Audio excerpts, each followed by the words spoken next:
Hi, this is Growing San Diego and I'm Caroline. Today we are going to plant the Ramnus crocea, or also known as the Spiny Red Berry. It is a beautiful, attractive bush that grows in San Diego, a hardwood. But the most important thing about this is that it feeds the Hermes Copper butterfly. So we want to give them all the food sources that they can have, so they're highly sustainable and then they're abundant. We really want to turn around their populations and keep them increased. So I've got a lot of information for you today, so buckle your seatbelts and here we go. First off, I want to show you what we're doing here. This is a area that we actually brought in dirt, so we filled this in years ago. I want you to notice the grass here. We took out the old grass, and this is native grass from Camp Pendleton, but it really only stays green until the warm weather comes in May. And then, it turns that nice golden light brown. So we are creating what we call little plant islands, and we're going to turn this area, first off, we had to into a kind of an evergreen garden, with it gets a lot of sun, so we want some shade, and then we also want some pathways here. So here's some old funky, restoring some old fountains, and but I want to show you the soil, how important it is. Folks, remember, when we are planting native plants, you need to do minimal hole digging. Look at this. So I want to show you one of the holes that we're getting ready to plant this Ramnus in. Look at it, just a small hole. The other thing is, with this soil, you've got to use this high mineral content soil. To the average person who loves to go to the nurseries, you'll look at this and go, oh my gosh, there's so much, it's dry, it's high mineral content. Well, it's kind of like the analogy of regular bread versus sweet bread. Native plants like good, solid bread without any sugar in it. You don't want organic material. We're not growing tomatoes and zucchini and all those vegetables. We are growing California native garden that's going to be sustainable, not require a lot of water. It's not going to have weeds. Notice that I have very few weeds around here. And it's going to be evergreen, and it's going to have flowers and blooming plants all year long, and trees. And also the fun thing is that we're going to have wildlife floating around with butterflies and bees and lizards and all kinds of living animals that are going to be attracted to this garden because they know this is a food source they can trust. So here we go. I showed you this first hole that we're going to plant, and this little island, it looks kind of like a scruffy little island over here. But look at the Heteromelius beautifolia. Look at the Prunus, alicifolia growing over there, and we've got some Ivahasiana ground cover. We've got some coastal buckwheat actually growing here in the poppies. You can see the helianthus blooming here.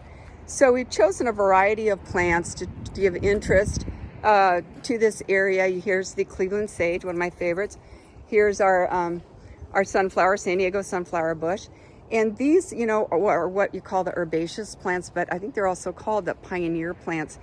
They really go into an area that has been neglected and abandoned, and they are the ones that are really fast growers and starters.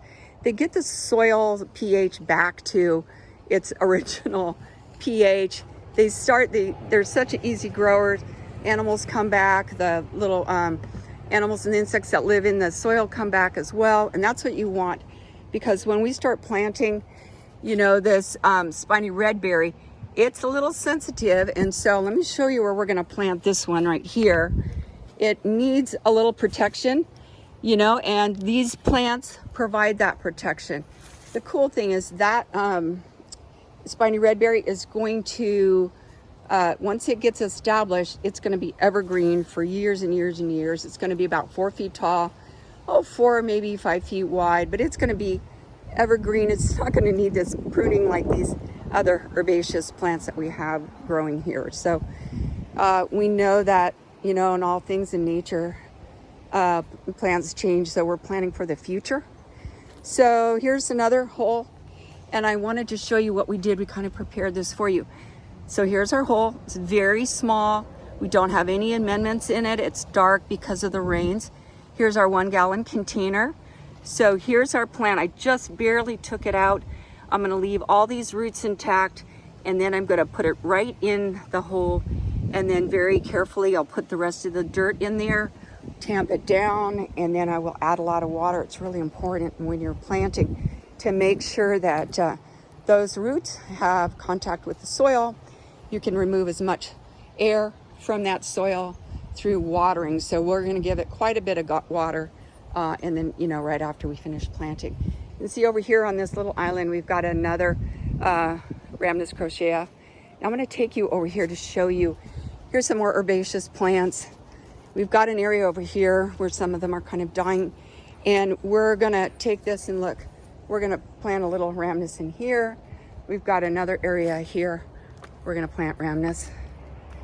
We've got them all marked with flags because we don't want to forget the ones we planted, because we're planting several of these today. I'm just going to show you a little bit of this garden area that we've been restoring as well.